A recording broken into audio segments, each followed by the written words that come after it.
ปาที่โตพี่น้องเลยเนาะเปิดภาพมาตอนนี้ก็ยังมาอยู่ที่บ้านบ่าวตูนเนาะพี่น้องเนาะเออท้องฟ้าก็ถือว่าแจ่มใสพี่น้องมื้อนี้ก็ทั้งบ่าวเตียงเพิ่นเนาะพี่น้องเนาะเพิ่นก็สิได้เดินทางขึ้นเมื่อดักจึงพุ่นแหละพี่น้องเลยเนาะก็ทางบ่าวโกก็สิได้ขึ้นนำเด้อบ่อันนี้ก็ต้องได้เบิ่งอีกตื่มพี่น้องต้องได้ลุ้นนำกันพี่น้องเนาะแต่ว่าเพราะว่าก็คือบ่าวน้องเราก็น่าจะบ่ได้ขึ้นอยู่แล้วพี่น้องเนาะถ้าสิขึ้นได้ก็แม่นว่าบ่าวโกนี่แหละพี่น้องเลยเนาะถ้าสิขึ้นได้เพราะว่าอีกอย่างก็ทางเบาเตียงเพิ่นก็เส้นทางก็บ่สำนาญแล้วว่ายังบ่ทันฮู้ปานใดเนาะพี่น้องเนาะทางเบิ่งนั้นเพราะว่าก็คือทางดักจึงหันแม่นว่าทางเบาโกเองก็พอฮู้แน่เนาะพี่น้องเนาะภาษาเขาเจ้าก็พอได้ปากเว้าแน่พี่น้องเอ้ยเนาะบางคำก็ฮู้บางคำก็บ่ฮู้พี่น้องเอ้ยเนาะเพราะทางดักจึงหันเป็น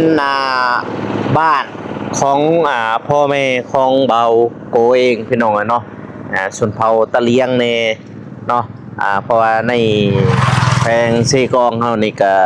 คือเห็นที่ผ่านมานั่นแหละพี่น้องเนาะที่เบาโกทายให้พ่อแม่พี่น้องเนาะเบิ่งรูปปั้นแต่ละชนเผ่าเนาะพี่น้องเนาะผู้ใดได้เบิ่งก็น่าจะเห็นเนาะพี่น้องเนาะอยู่ที่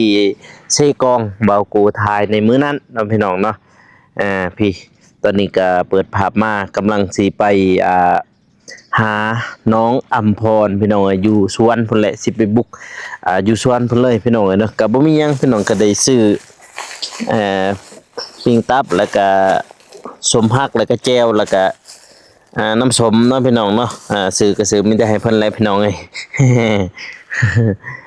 ซื้อแต่ให้น้องอัมพรเพิ่นได้พี่น้องได้ถือว่ามื้อนี้ก็ถือว่าท้องฟ้าก็แจ่มใสดีเนาะพี่น้องเนาะทางทีมงานบ่าวเตียงเพิ่นสิได้ขึ้นเมืองดักจึงพี่น้องเนาะถ้าเบิ่งถ้าชมหรือว่าถ้าติดตามนำกันเด้อพ่อแม่พี่น้องเนาะทางบ่าวโกเองก็สิได้ขึ้นคือกันเนาะพี่น้องเนาะก็ขึ้นนำกันนั่นแหละพี่น้องกับเพิ่นเนาะพี่น้องเนาะถ้าว่าบ่าวโกบ่ได้ขึ้นก็เส้นทางบางทีเขาเจ้าจะลงจะลืมแต่ว่าก็บ่ปานใดพี่น้องนะเรื่องอื่นก็บ่ปานใดแต่ว่าสิ่งสำคัญก็คือภาษานี่แหละพี่น้องเนาะแต่ว่าทางนั้นบ่าวโกเองก็พอเข้าใจแน่ภาษาชนเผ่านะพี่น้องเนาะเพราะว่าทางนั้นก็แม่น253ชนเผ่านี่แหละแถวนั้นพี่น้องเนาะชนเผ่าตะเลียงกับชนเผ่ากระตูพี่น้องเนาะมีกระตูเนี่ยแล้วก็ตะเลียงเนี่ยพี่น้องปนเปกันไปนะพี่น้องเนาะแต่ละบ้านแต่ละเมืองพี่น้องเลยเนาะในแปลงเซกองหรือว่าในเมืองดักจึงนั่นเองพี่น้องเลยเนาะพี่เปิดภาพมาทางนี้พี่น้องเลยเนาะไก่หน้าเห็นตาทางเบาโกพี่น้องเลยเนาะเพราะว่ามื้อวานกับทางเบาโกเองกับบ่ได้ไปหาน้องอัมพรแล้วก็บ่ได้ถือเค้กเซอร์ไพรส์น้องอัมพรนำพี่น้องเนาะเพราะว่าเบาโกกับป้าอยู่หั่นเอื้อยเพิ่นอยู่บ้านบ่าวตูนน้องพี่น้องเนาะจังใดก็ขอโทษขออภัยเด้อพี่น้องเด้อมื้อนี้น้องพี่น้องเนาะก็สิไปหาน้องอัมพรนั่นแหละพี่น้องอยู่สวนพุ่นเนาะพี่น้องเนาะสิไปแบบว่าบุกสวนเพิ่นเลยพี่น้องเนาะเพราะว่าเพิ่นเก็บกาแฟนำพี่น้องเนาะเพราะว่าน่าจะแม่นครั้งสุดท้ายนั่นแหละพี่น้องทั้งหูทั้งหยังเลยแหละมักดิบมักเคี้ยวมักแห้งก็เอาเบิดเลยพี่น้องเนาะเพราะว่าไก่สิเบิดเลยเด้กาแฟนั่นพี่น้องเนาะก็เลยเพิ่นเก็บครั้งสุดท้ายเลยพี่น้องเนาะทางสวนน้องอภรเพิ่นก่อนอื่นมันก็กราบสบายดีเด้อพ่อแม่พี่น้องเนาะบ่ว่าสิอยู่ภายในหรือว่าต่างประเทศก็ยินดีต้อนรับเข้าสู่ช่องบ่าวโกชนบทสปปลาวพี่น้องเนาะ มามื้อนี้เปิดภาพมากะมาอยู่ที่บ้านบ่าวตูนหรือว่าบ้านน้อง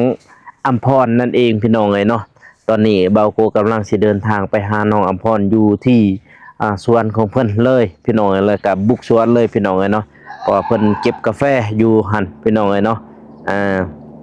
เพราะว่าเก็บกาแฟก็เก็บครั้งสุดท้ายแล้วแหละพี่น้องเอ้ยมักเขียวมักเขิมมัก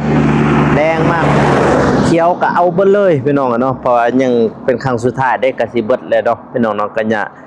บางบ่อนก็เก็บแล้วบางบ่อนก็ยังบ่ทันได้เก็บแล้วพี่น้องเอ้ยเนาะไปบ่เว้าหลายพี่น้องเอ้ยเนาะเจ้าน้อย FC ก็ว่าเบาโก้พูดเยอะไปหน่อยเพิ่นน่ะสิว่าพี่น้องเอ้ยเนาะจังได๋ก็ขอโทษขออภัยเด้อพี่น้องเด้อเพราะว่ามื้อวานเองก็ทางเบาโก้ก็บ่ได้ถือเค้กบ่ได้ไปเซอร์ไพรส์น้องอัมพรก็คือเบาโกเมื่อก่อนพี่น้องเนาะเพราะว่าทีมงานเพิ่นไปทาง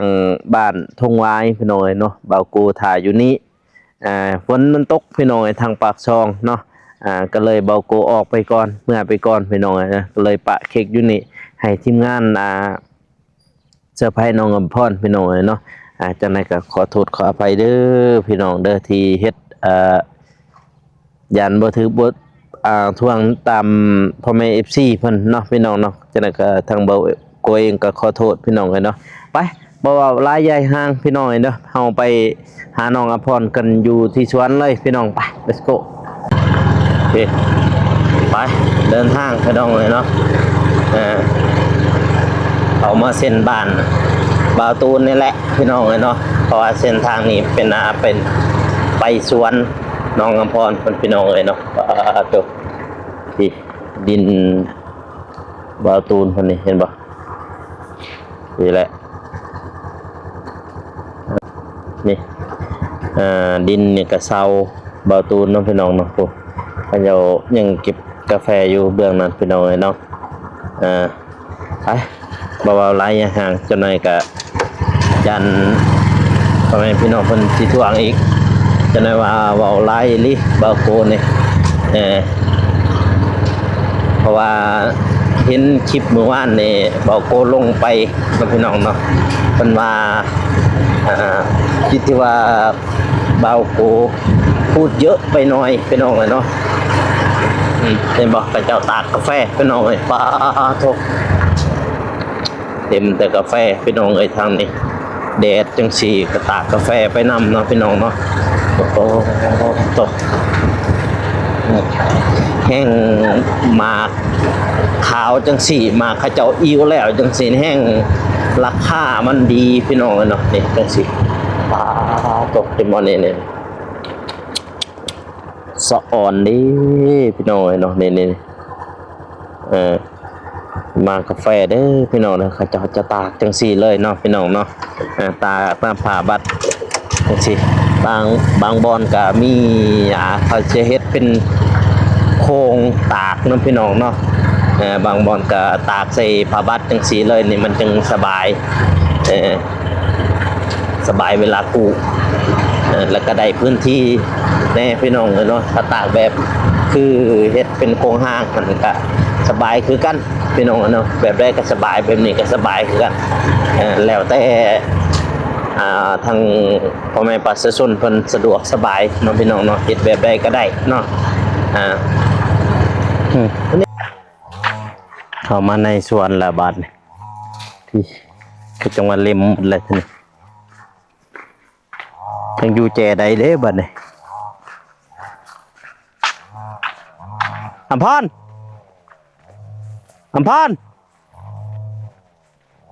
ยินบ่ได้ตามทางนี่ก็เก็บเบิดเลยเรียบร้อยแปนเคียงตับเพ่นบ่เบิดแล้วกาแฟนี่กาแฟเราก็มีแต่มองนี่แหละมองส่วนเดียวนี่แหละพี่น้องจักเราอยู่แจใดกูก็ยังไม่ทันหูเลยนี่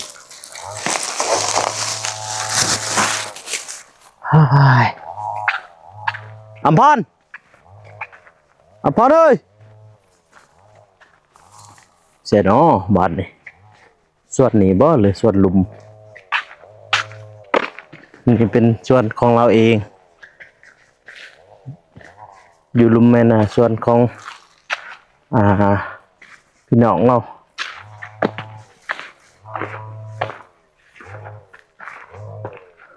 อัมพรอัมพรเฮ้ยอัมพรใส่อัมพรดิอัมพรดิโอ้ยเป็นจะคานหมูจนเมื่อยคุณเถอะขอเลยบ่คานอีกโอ้ยเก็บเล่มด้วยนี่เถอะขอเลยจนเมื่อยบ่คานอีกป้าพี่กาแฟเดี๋ยวจะคุเลยสบายดีเกาะไหมเดี๋ยวจะคุเดียวเต็มเลยวะเต็มเลยวะคนหนึ่งโอ้ยหอนเถอะมันซื้อข้าวมาให้นี่เนาะข้าวกำลังสมไปผู้เดียวเลยทีมงานเขายังเกี่ยมเมื่อรักจึงคือกันนี่ไอ้ก็เมื่อมฮะไอ้ก็เมื่อมเมื่อคือกันเมื่อนำกันมีแต่บ่าวอนงเราบ่ได้เมื่อเราค่าลูกน้อยอันบ่ค่ากะสิเมื่อหอยใช่อันนั้นติเขานี่หอยใช่ทางลังจ้ะโอ้มีแต่เล่มมาบ่นี่มาเคี้ยวเก็บเลยบ่เคี้ยวนี่เคี้ยวเก็บเลย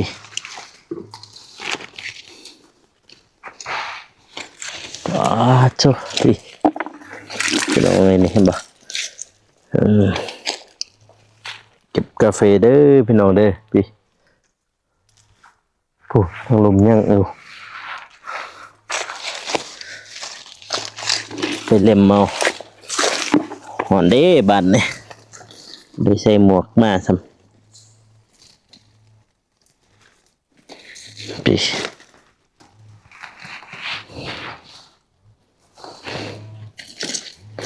เคี่ยวมะเขือเก็บเบิดเธอสุดท้ายแล้วเนาะนี่เนาะ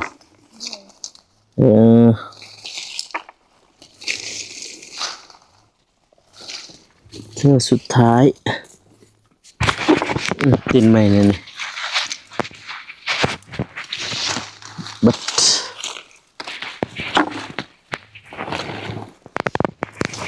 กินเขาอยู่เฮือนเจ้าบ่เมื่อวานเนี่ยทีมงานนั่นบ่โดยได้ยังกินเขาซื้อไข่ฮะไข่กับปีกซื้อไข่โดยบริเท่านานไปจะเล่มแล้วมาเท่านั้นเท่ากกไงแล้วเลยแล้วล่ะแล้วยังมีแต่เท่านี้น้อยนี่บ่โดยพี่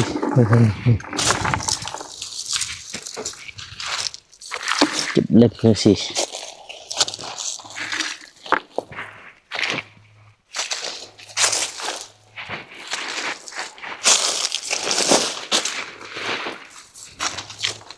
มัดส่วนตุลุมนี่แหละเราว่าส่วนตุลุมก็เขาเก็บมานานเขาเล็มแล้วบ่คงป่าบ่เลยคงอะไรคงนาซาวบ่คงป่า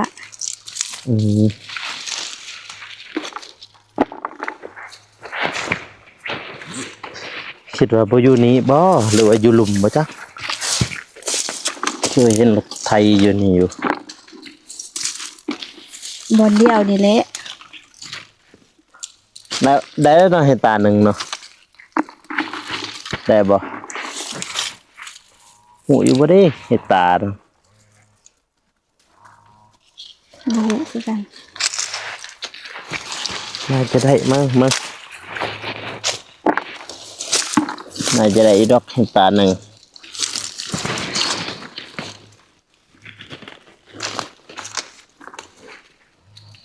อายคือบ่มาสำคืน ฮะ อายคือบ่มาเมื่อคืน เมื่อคืนนี้นี่ โดย คอยเมื่อก่อนฝนมันตกเข้าไปอันนั้นดิก็เลยบริท่าเข้าไปบ้านทงวายพุ่น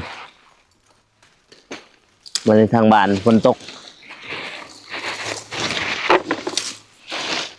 พอดีออกไปหอด อันนี้นี่โอ้ฝนตก ดีแต่ว่าเอาพอแบงค์ยัดแช่นั้นใส่กระทงทันเกือบลืม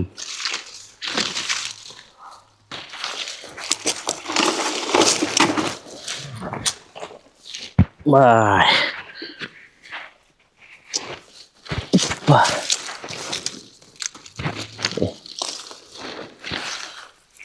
พวกข่อยก็เล่มคือกัน แม่ข่อยยังเล่มอยู่ แต่ว่าแม่ข่อยจางเนาะจางพี่น้องนี่แหละ เดี๋ยวเราบ่ ยังเขานอนอยู่ภูหน่วยนี่แหละ นี่ภูหน่วยนี่แต่คนเราฝากกันปูจะทางนี้ปูไปทาง ทาง นั้น นี้นี่ ฮะ ทางนี้บ่ ภูหน่วยนี่แหละพูนไปเบื้องพุ่นอีก ยังไกลแต่นี่ไปพุ่น อืม แต่ว่าเส้นทางเบื้องนี่ก็ไปได้คือกันเลยนี่เส้นทางงัวเส้นทางหยังนี่นะก็มันก็ขามได้คือกันไปทางนั้นมันที่เป็นห่วยเป็นหยังเป็น อันนี้ซื่อๆดินซื่อๆแดน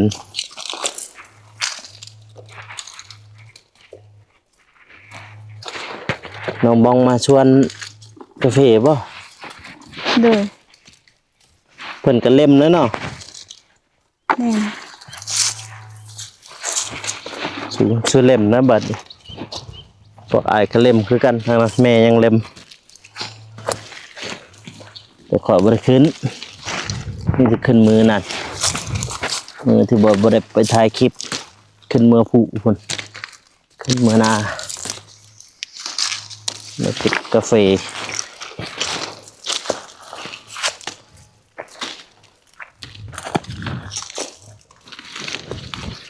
จักโมงจะมาเสาร์นี่ 7 โมง ขอไว้เลย เมื่อหลักจึงหั่นนอนบ่หรือว่ากลับ นอนแต่ว่าทางนักจึงกับทางกระลึมทางนักจึงดีกว่างามกว่าอีกแล้วก็ดีกว่าอีก นอนคืนนึง ไปแจกเครื่องแจกของพี่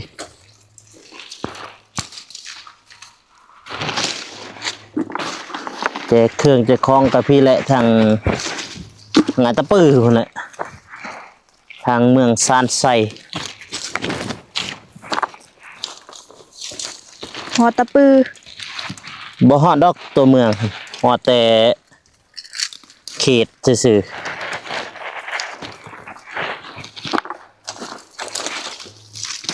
ไปหาเบาลิดเพิ่น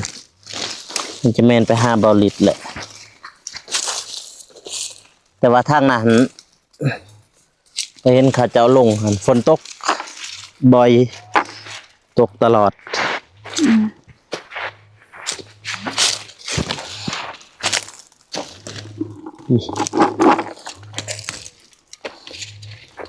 เคยกินอยู่บ่เค้กนะบ่ เคย ฮะ เคย เคย กินอยู่ใส่เวียง บ่มันเกิดหมู่เด้ อ๋อบัดนี้มื้อใดมันเกิดน้องบองบัดนี้ฮู้บ่ มันเกิดเรายังดน น้องโดน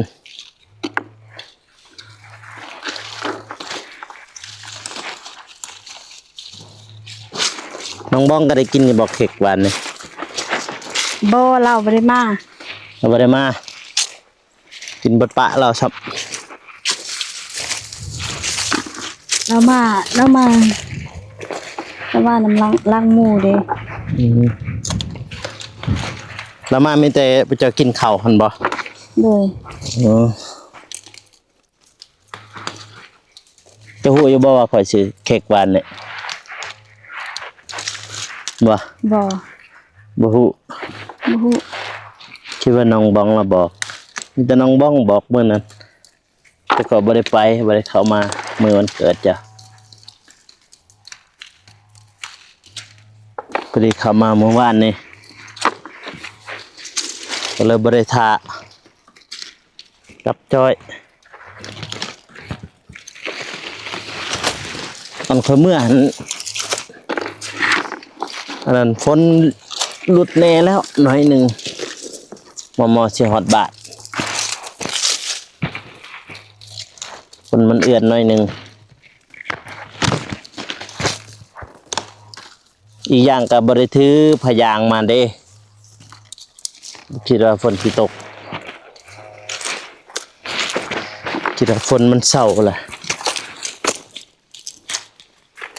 เมื่อบ้านเด้อบ่เมื่อคืน ฮะ เมื่อบ้านเด้อ เมื่อบ้านเลยแล้วเมื่อคืนนี่เมื่อวานนี่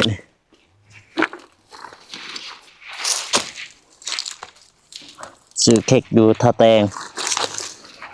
ก็ซื้อแล้วก็เอามานี้พอดีไปเบิ่งดินนำเอาเตียงเราเป็นนักก็สิเอาดินสิซื้อดินจักผู้ใดสิซื้อ ดินให้ไผ จักได้จักผู้ใดสิซื้อดินเป็นเขาประกาศหาพี่มาทางนี้เป็นนักประกาศจักได้ดิน กาซื้อดิน ประกาศซื้อดิน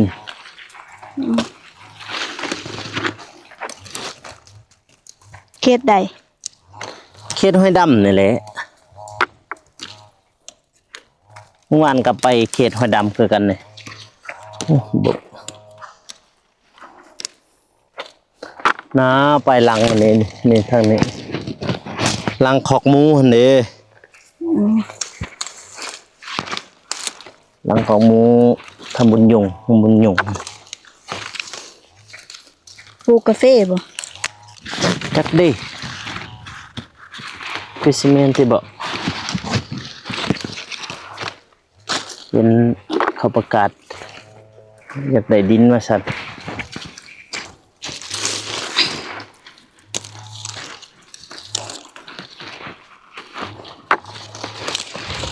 ไปเบิ่งแต่นั้นมาแล้วก็ไปถือเลยไปทางนั้นเข็กใส่กระตารถดีแต่บ่ตกดีแต่เข็กบ่ตกโอ้ทุกปีกายก็ได้เก็บบ่แถวนี้ บ่ ทางกับปีนี้วันนี้ เลยค่ะก็เก็บที่นี่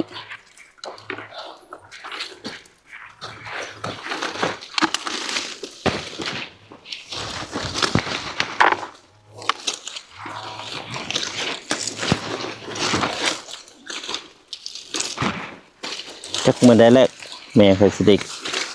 เก็บแล้วแต่ว่าบ่ค่อยจ้างเอาจ้างพี่น้องเขามาเก็บไปนอนเลยอยู่หั่นสวนแล้วก็เก็บกาแฟบ่ค่อยก็เก็บกาแฟเอื้อยเขาจะอีก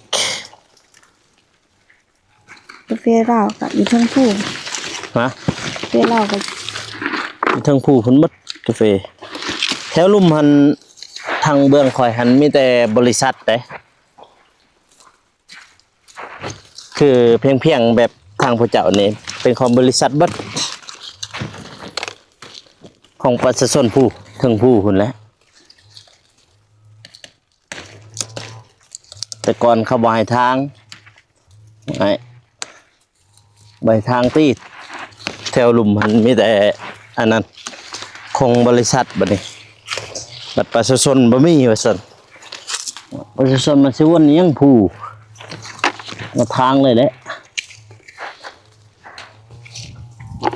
โลนหมาแล้วทางเบื้องผู้ข่อยอันเดี๋ยวว่าแป้นๆคือทางผู้เจ้านั่นเองแหละแต่ว่าทางผู้เจ้านี่กกใหม่บ่ใหญ่ปานใดทางนั้นนู้นมีแต่กกใหม่ใหญ่ๆตึ๊บเขาเฮ็ดสวนห่มในเบื้องนั้นสวนห่มในโอ้เขาตัดออกแน่ เที่ยวนี้นี่เขาตัดเบิด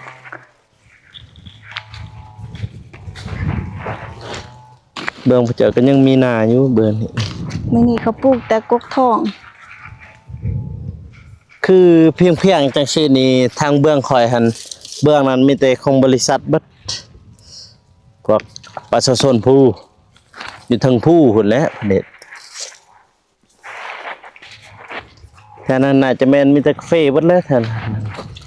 กาแฟจ้ะที่เขาปลูกใหม่แบบนั้น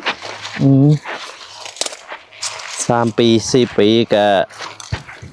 เก็บหมากเลยไปยังว่าสิซื้อเบียร์กาแฟมาอันนี้มาปลูกเองอีกบัดนี้สิซื้อเบียร์ตัวมันแพงแล้วเด้อเบียร์ 7,000 แล้วก็เบียร์ 3,000 มีกาแฟเจซ่าแพง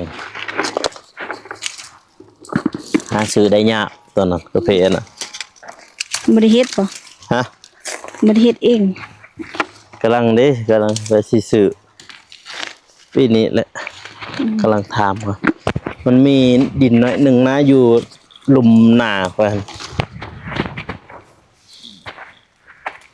แต่ว่าปีนี้แม่ข่อยอันนั้นเอาแม่ข่อยเฮ็ดเขาซักเขาอยู่หั่นเฮ็ดแบบเขาให้หั่นเด้ก็เฮ็ดแบบนั้น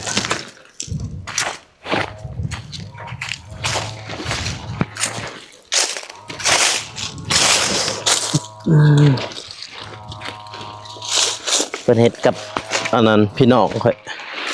ให้หั่นบัดนี้ถ้าค่อยปลูกกาแฟอยู่หั่นก็พี่น้องก็บ่ได้เฮ็ดแล้วบัดนี้เฮ็ดบันใหม่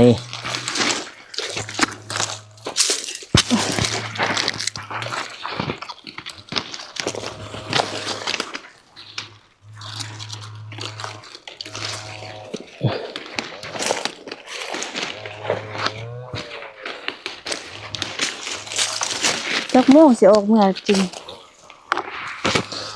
แล้วกินข้าวเที่ยงนี่ติเพราะว่ารถใหญ่ก็สบายแล่นก็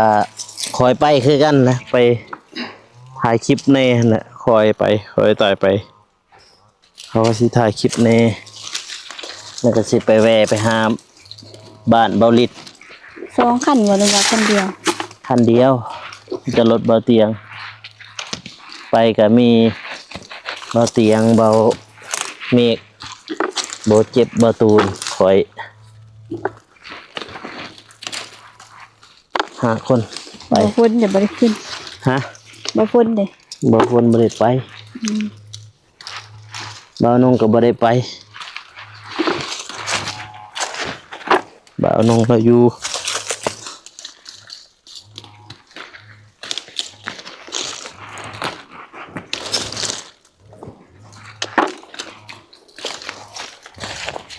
สิไปเมืองสานไซแน่แต่ก่อนก็ไปคือกันไปบ่ฮอดไปช่วงนั้นยามฝนช่วงนั้นเป็นฝนตกท่านไปบ่ฮอดบัดนี้ เมื่อฟานใส่แกงอัตตะปื้อ ถ้ามีเงินน้ำมันนี่ลงมาเลยทางเมืองซานไซกะฮอดอัตตปือเลยแล้วก็จึงเข้ามาเซกองถ้าบ่อยากเข้าไปเซกองกะมาทางปากซองหั่นเลยก็เคยไปแล้วแต่ก่อนขี่รถจักรเลยไปถ่ายคลิปคุยกัน ไปไปทั่วสีแข่งภาคใต้นับแต่ปากเซ่เพิ่นแล้วไปปากเซ่แล้วก็สารวันนอนคืนนึงสารวันจากสารวันไปเซกองนอนคืนนึงอยู่เซกองมื้อต่อมาก็ไปเซกองขึ้นไปแล้วจึง บ่เคยไปทางนั้นจักเทื่อ เคยไปอยู่บ่เลยเซกอง บ่ แขวงเฮานี่นี่ โด แข ยว งเซกองก็บ่เคย บ่ คิดว่าเคยไปเซกอง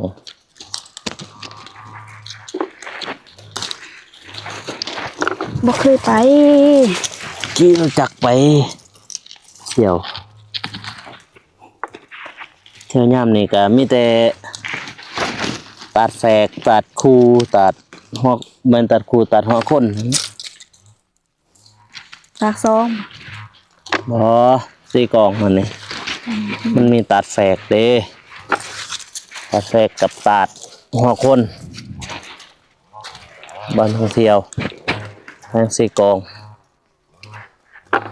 ตัดเนื้องหันอยู่ใส่ ฮะ ตัดเนื้อง เยืองอยู่ปากซอง ตัดจำปีก็อยู่ปากซองบ่ จำปีปากซองคือกันหน่วยจำปีปากซองนี่หลายสัตว์การท่องเที่ยวก็หลายคือกันปากซองเสกองน้อยเดียวบันเที่ยวก็บ่ได้ไปด้นเลยตัดหัวคนตัดอันนั้นหั่น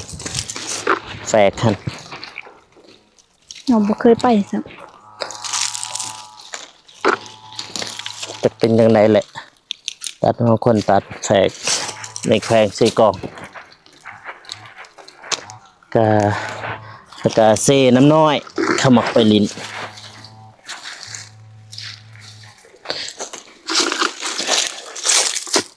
เซน้ำน้อยก็เป็น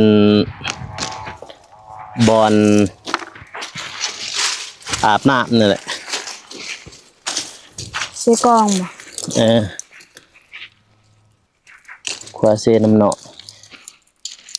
มันสิติดกับอัตตปือแล้วขวาเซน้ำหน่อยขวาเซน้ำน้อย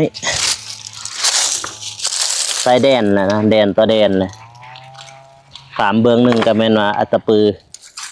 ขามหวยมาเบื้องนี้ก็แม่นว่าเซกองละมาม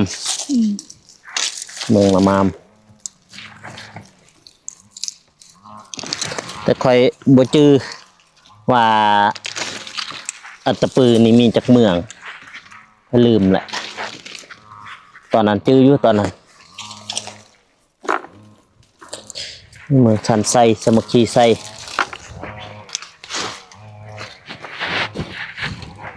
ตะปื้อ หลาย ตะปื้อ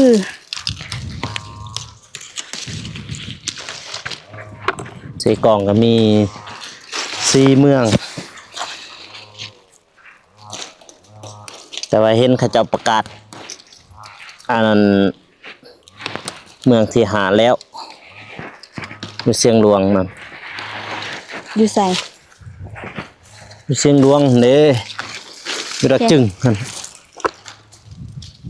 ฮอดเสียงหลวงก่อนถึงฮอดดักจึงเขาประกาศมาแล้ว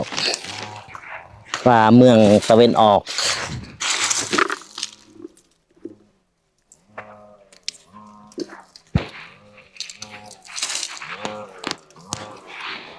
เมืองตะเวนออกอยู่ดักจึงนะประกาศว่ามี5 เมืองท่าแตงเมืองละมาม หาเมืองแล้วบ่ เออ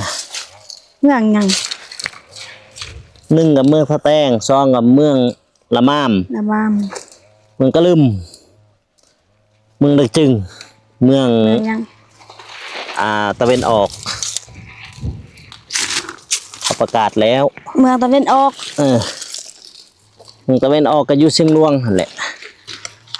แต่ว่า ฮอดเชียงรวงก่อนยังสิฮอดดักจึงเมืองดักจึงเดี๋ยวสิถ่ายให้เบิ่งถ้าเป็นบ้านอันนั้นค่อยอยู่หั่น ใกล้บ่แต่สิกองไปแฮะไปบ้านอันเมืองดักจึง ก็บ่ใกล้100ลัก100เป๊ะๆเลย100ลักแต่เส้นทางก็สะดวกแล้ว เข้าไป ทางน้ำจะว่าโค้งนี่ดิ โค้งเขาตัดแน่แล้วนี่ก็บ่ได้โค้งปานใดบัดนี้โค้งน้อยเดียว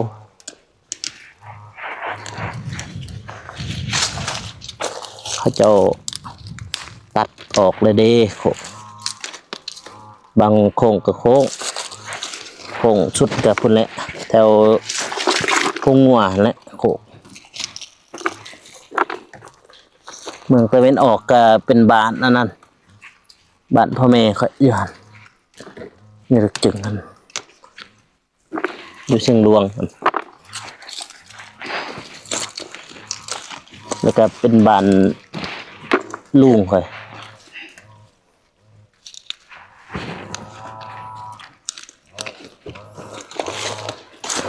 เมืองตะเวนออกก็เพิ่นแล้วประกาศให้นายกลาวเขาประกาศครับฮู้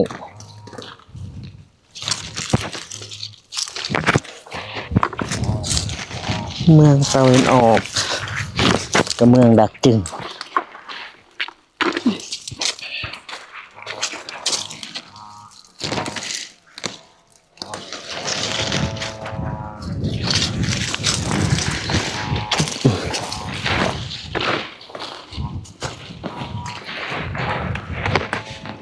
มื้อนี้สิบ่แล้วบ่เล่มนี่ แล้วเดี๋ยวตัวนี้ก็เมื่อ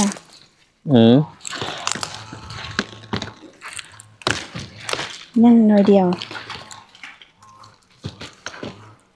ถือเขามากินอยู่นี่บ่ โดย คิดว่าจะบ่ถือเขาซื้อปิ้งตับกระแจวมากิน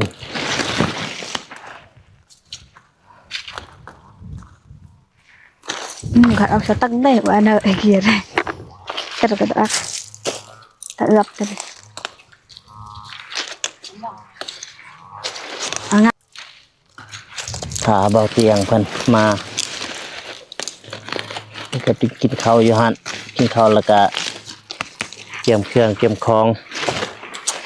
ตัวสิเอาไปแจกไปยายเขาเจ้า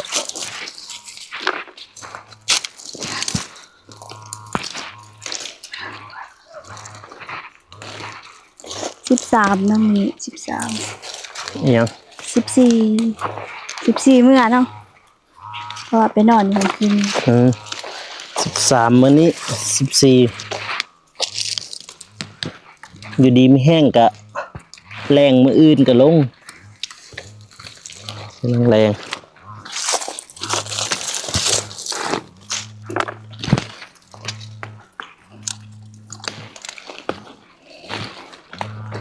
จักโลเท่าไรเลยกาแฟนี่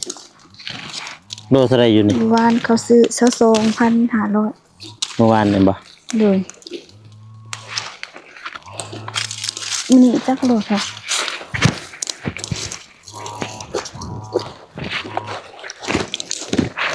ก็เอาลงกาแฟมื้อเช้าแน่น น้ำบักซองก็ซื้อโลเท่าไหร่ จักได้บ่ได้ถามคือกันเพราะว่าบ่ได้เก็บกาแฟแม่มีแต่แม่เก็บแต่กระจ่างเข้ามีแต่มื้อนั้นก็ขึ้นไปเก็บซอย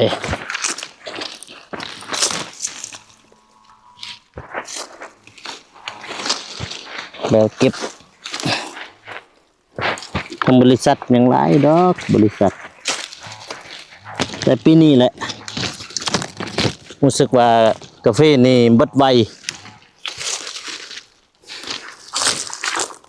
เบิดไว้เดี๋ยวสุกไว้ดิเงิน แม่นบ่ เดือน พี่มาทางนี้พี่ เดือน8ก็สุกนะคะคือ เบิดไวปีนี้นี่ปีกายนี้นึกว่าฮอดเดือนหนึงเป็นหยัง บริษัทก็เดือนหนึ่งก็ยังเล่มอยู่แต่ว่าปีนี้นี่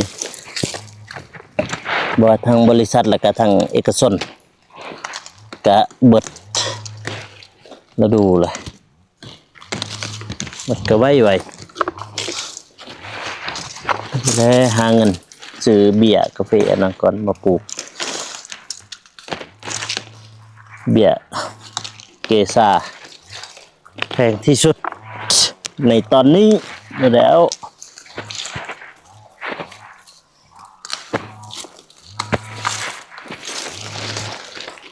เบียร์1 7,000คนเลยมันน้อยๆเกซา อันนี้ตัวเขาปลูกนี่ค่ะเขาเฮ็ดเอง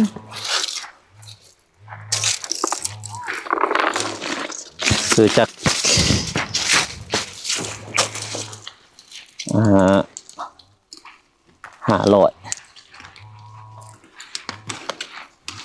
ปลูก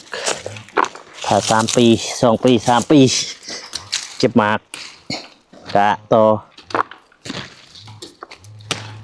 แต่กะโลก็แพงได้ตอนนั้นเลย ปันนะโลเท่าไหร่ ถ้ามากซีหันเป็น600,000ผมบอกโลหนึ่งมันเขาซีแล้วเลยแมันมักอิ่วมาข้าวได้ประมาณแล้วจากมาข้าวนั่นแหละเอาไปซีบันนี่โลหนึ่ง600,000ถ้าเฉพาะอยู่ในกลุ่มชาวชวนของเขาเองแห้งแพงอีกโลหนึ่ง750,000 750,000กับโลเรียกว่าปีนี้มันจักกระซื้อโล 1,200 1,300คนได้1,200 1,300 บาททุน1,500กะคืออยู่900,000 1,200ประมาณ 1,200 โลหนึ่งเกษาแห้งแพงอักซีแล้วซื่อๆนี่ก็ยัง700,000เลย700,000ก็ถืออยู่1,100 ปีนี้นี่เขาซื้อโลเท่าไหร่ ฮะ ปีนี้นี่เขาซื้อโลเท่าไหร่ ปีนี้บ่ ดู พวกเกซ่าพวกตัวมันแพงหัน600,000 1,000 กว่าบาทพวกเกซ่าแล้วก็ทิปิก้ามีหลายชนิดเดี๋ยวจะเอาโหไปขึ้นให้เบิ่งให้พ่อแม่พี่น้องเพิ่นได้เบิ่งนะ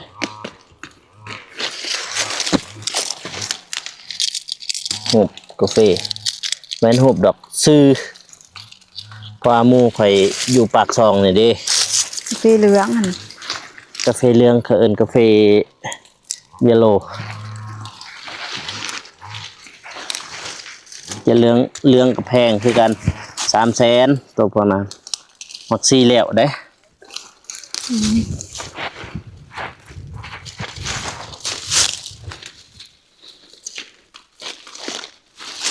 เพราะว่าข่อยศึกษามามื้อวานนี่บ่มื้อวานนี่พอค่อยถามเพิ่นเด้ก็ว่าเขาสิปลูกกาแฟทิปิก้าแน่แล้วก็ทิปิก้ากับเกซ่าแล้วก็สิปลูก2ชนิดเนาะ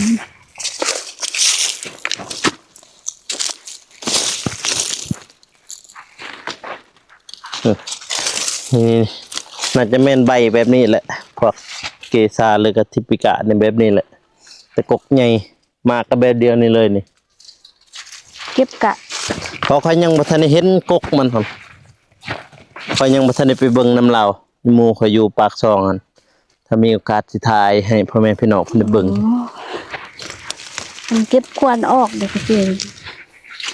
ตัวนั้นเขาเก็บจังซี่ได้นี่มันละเม็ดจังซี่ได้เขาจะให้จะเก็บในนี้จึงไปขายให้เขาได้สิเก็บตัวละในจังซี่ให้เขาคันดิบๆสุกๆนะนี่ก็บ่แพงเพราะว่าตัวนั้นเขาอยากได้หมากแดงสดเลย หมากแดงสดแล้วก็เขาสิไปเฮ็ดหมากฟู่หมากจุ่มหลายเจ็บหัวยอดเพื่อสิอันนี้มาตรฐานพุ่นบ่แม่นน้อยๆเขาสิเก็บหมากแดงนี่หมากแดงสดเลยล่ะเดี๋ยวสิเอาหุบให้เบิ่งหมักแดงสดเลยแล้วก็เอาไปแช่น้ำอีกได้ไปล้างน้ำนะแล้วก็สิเอาหมักฟูหมักจุ่มกับหมักฟูมันแล้วก็จึงไปอิ่วบัดนี้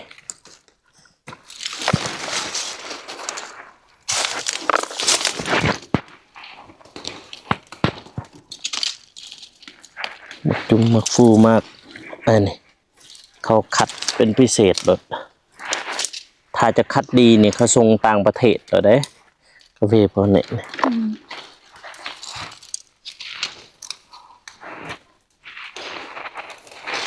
เสียดายเขาไม่ได้ไปเขาพลาดปีนี้ไม่ได้ไปงานบุญกาแฟวันที่4 วันที่7ท่านปากซองเนี่ย สองสิบ่ไปซั่นบ่วางบ่ เขาว่าสิไปมือวันที่7เขาเลิกเลยวันที่6กับวันที่4ฮั่นวันที่6ที่5หั่นเขาแข่งขันส่งกาแฟดิบ ตู้เขาแข่งขันศิลปะหั่น ศิลปะก็มีคือกัน ปีหนึ่งมีเท่านึงบุญกาแฟนี่จัดใหญ่แล้วปีกายก็ได้ไปปีกายแต่ปีนี้นี่ไม่ได้ไปนี่น่าเสียดายขันไปอยู่หันได้หูจักเลยรสชาติกาแฟแล้วก็ได้หูจักตดมันเลยบัดนี้แต่ละหาดเขตบริเวณเมืองปากซอง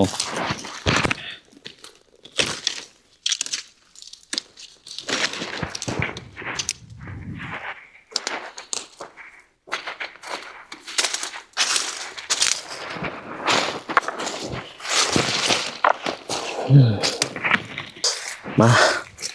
พี่เป็น2 โมงนี่จะบ่แล้วว่า2 โมงนี่จะหอด2 โมงบ่ายโมง1 โมง2 โมง 2 โมง แล้วบ่ จักโมง ฮะ นี่จักโมง ตอนนี้น่าจะ12ตี10เฮ้ย1 โมงนะก็แล้วมีแต่เพียงตัวน้อยนี่แต่ว่า โดย จะคนเก็บ4 คน 4 คนสิบ่แล้วว่าประมาณ1 โมง2 โมงประมาณนั้นแล้ว แล้วก็พักผ่อนพี่กาแฟฮ่ายถือว่าแดดคักโอ้ยังมีหน้าเนาะอยู่นี่เนาะมึงนี่เขายังเฮ็ดหน้าอยู่นี่พี่มีเฟืองคักแน่น่าจะได้อยู่ได้เฮกตาร์ปลายนี่พุ่นฮอดหัวลุ่มหั่นแต่ว่าแม่นบ่ โดย พุ่นฮอดหัวลุ่มพุ่นเลยโอ้ยได้อยู่ให้ตาเด้ความนำอยู่นี่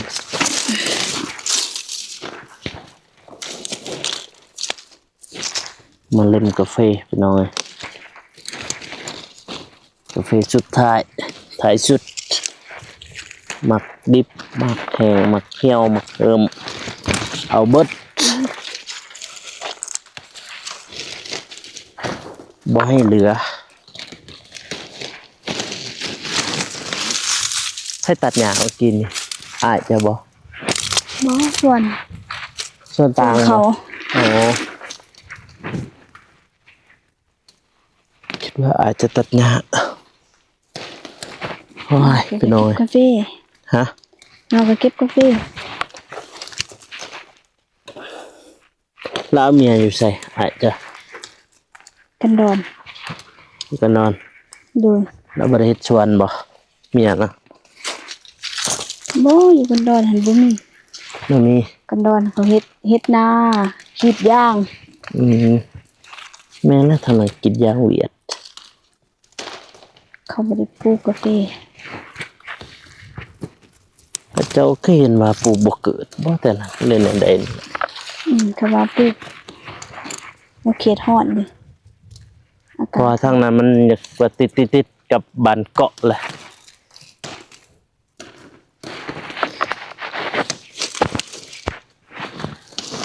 บัดนี้สิได้เมื่อก่อนแน่บัดนี้นี่เพราะว่ายังสิไปอันนั้นอีก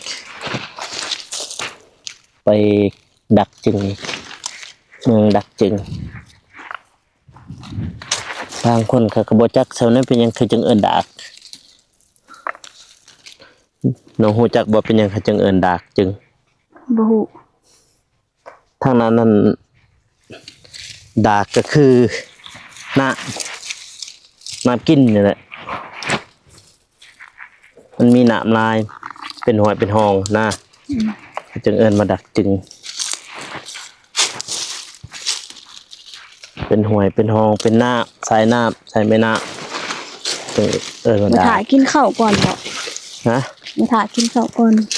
แต่แล้วบางทีไปถาผู้เพิ่นอยู่พุ่นก็ได้อยู่บ้านเบาอนงถาเบาเตียงเพิ่นอยู่หั่นถาแล้วจึงจัดเครื่องจัดของเพื่อสิได้ออก แล้วกินข้าวพุ่นแหละถ้าว่า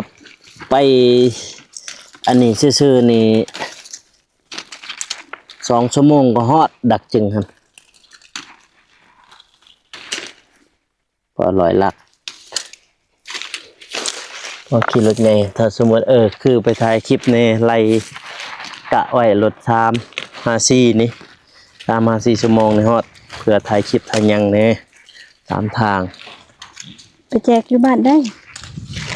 จากบ้านช่างแหละลืมละ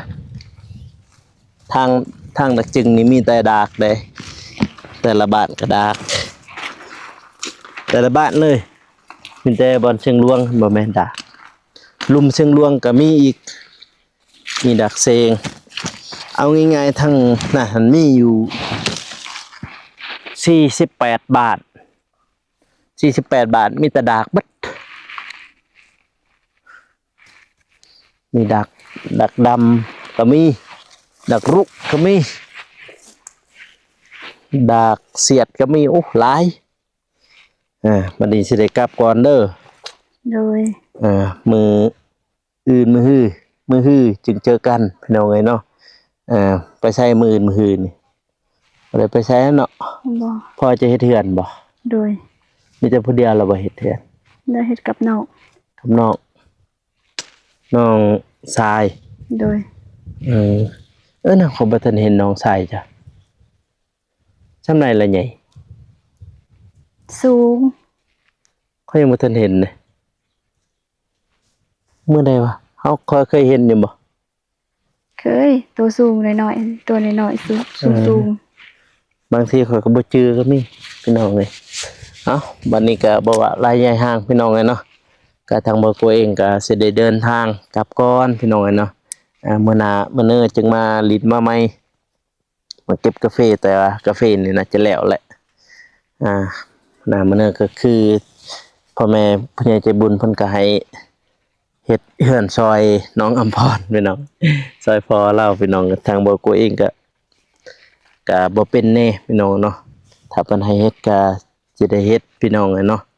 อันนี้บ่กูขอจบคลิปก่อนพี่น้องเนาะก็อย่าลืมฝากกดไลค์กดติดตามเพื่อเป็นกำลังใจเด้อพี่น้องเนาะสำหรับคลิปนี้ขอกล่าวคำว่าสบายดีพี่น้องได้เจอกัน EP หน้าหรือว่าคลิปหน้านะพี่น้องเนาะบ๊ายบายเด้อไปเด้อพี่น้องเด้อ